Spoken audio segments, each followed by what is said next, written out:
everyone. Welcome back to my kitchen. My name is Mindy Banks. I'm the Flip Flop Chef. Today I want to talk to you about Pampered Chef's Herb Prep Set. I love all three of these products and I use them all very regularly.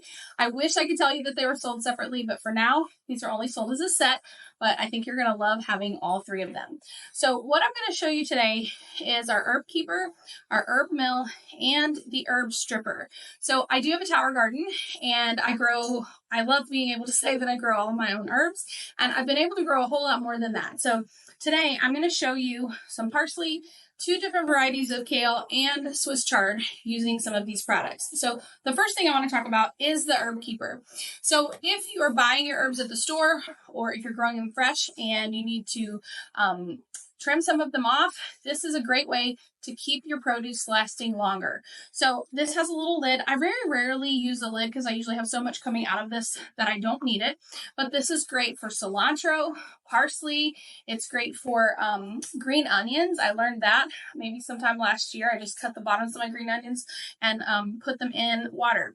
So this is essentially a base for your fresh herbs. This little container here is great for things like thyme and rosemary. I actually have one of these in the fridge right now with some fresh chives that I cut off my tower garden earlier this week. But let me show you how this works. So these 2 pieces just pop apart. This is the water reservoir. So I'm going to go ahead and I'm going to put some water in here. A little bit more. And there is a little window. Can you guys see this little window right here? So as the water gets dirty, you will be able to look through the window. There we go. I wanted to make sure I didn't spill it, to see if you need to change the water. Now, this is some fresh parsley, which I grew on the tower garden. And if you're interested in getting a tower garden, my husband Keith is a tower garden partner and he can help you with that. I'm going to just tuck these little stems down inside of the water. So just like if you were to buy flowers, or maybe you cut them out of your yard, you want to cut the stems and put them in fresh water so that they will last a little bit longer. Now, if I wanted to, I could cover this and put this in the fridge. But like I said, I tend to just leave the lid off. I haven't found any difference in how long this lasts if I leave the lid on or if I leave it off. These are dishwasher safe pieces. Everything I'm going to show you today, except for the shears, is dishwasher safe. So this is our herb prep set. Now, the next thing I want to show you guys is the herb stripper. Now, the herb stripper is really cool. Now, I don't have any thyme or rosemary right now that I can show you this. I haven't been able to grow rosemary very well, so that's the one thing I haven't worked on. And I don't use thyme enough, so I don't actually grow that, but you can. So I have a couple of varieties of kale, and then this is Swiss chard. And I wish you guys could see the tower right now because there's so much of all of these. So what I want to show you is how to use the herb stripper to take the leaves off of the stalk. Now you can use the stalk in soups and things like that.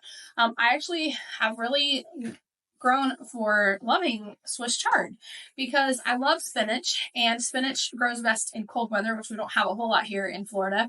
And I've not been successful growing that in the tower, but Swiss chard grows so easy and I've been able to grow it. I've been growing for a year, almost a year now, and I've had Swiss chard in my tower every time I planted. So it is a great substitute for spinach. So I like it for creamed Swiss chard. I use it in soups instead of spinach. So you can get creative with what you're doing. But with the little herb stripper, so it has all these different size holes here. So let me give you guys a closer look here. So when I close this, you can see there are 4 different size holes. So for kale and Swiss chard, we're going to use the largest hole. But if you had something like a thyme or rosemary, you would use one of the smaller ones, and you just pull that stick right through. So for this, I'm going to take my herb stripper right here and take move this out of the way or I'm going to knock it out. Can you believe how big the sleeve is? So you're going to just place it on here and then just tighten it. So you're just squeeze and look, just slide this right off. Isn't that amazing? So we're going to do the same thing with our kale, but this is incredible how easy you can do that. So this same thing, we're going to take that large hole and I'm just going to rake it across. Show you this a couple of times. And then this is like some kind of a curly kale variety. There we go.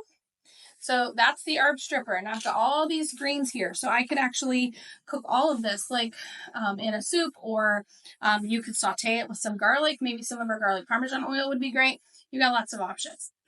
Now, this is our herb mill, and I probably use this one the most. I use this for basil and parsley, cilantro. It's fantastic for all of those.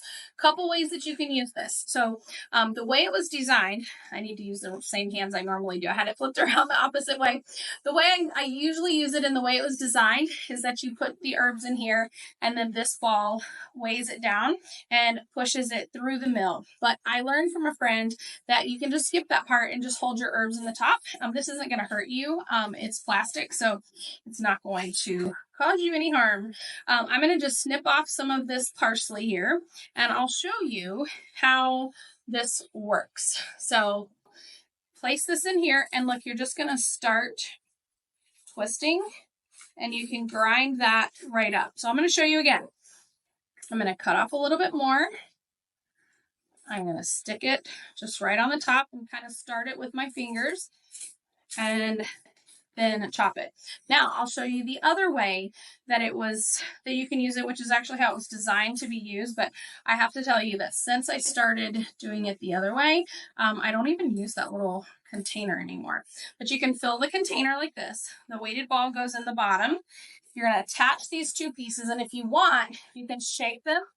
And that just damages the herbs a little bit. I don't want to make too much noise on the video, but it will release a little bit more of the oils. But this weighted ball will actually just push the herbs down into the mill. You kind of have to keep shaking it so that it grabs it and it pushes that down. And there's always this one little leaf that gets stuck, and so that's why I like using the other method that my friend taught me. You can just stick this right in here and grind it right up. And so this is the herb mill. So you have several different products that you're getting all in one little bundle. So you get the herb mill, dishwasher safe. Oh, all these pieces come apart. So check this out. So you can just rinse this out.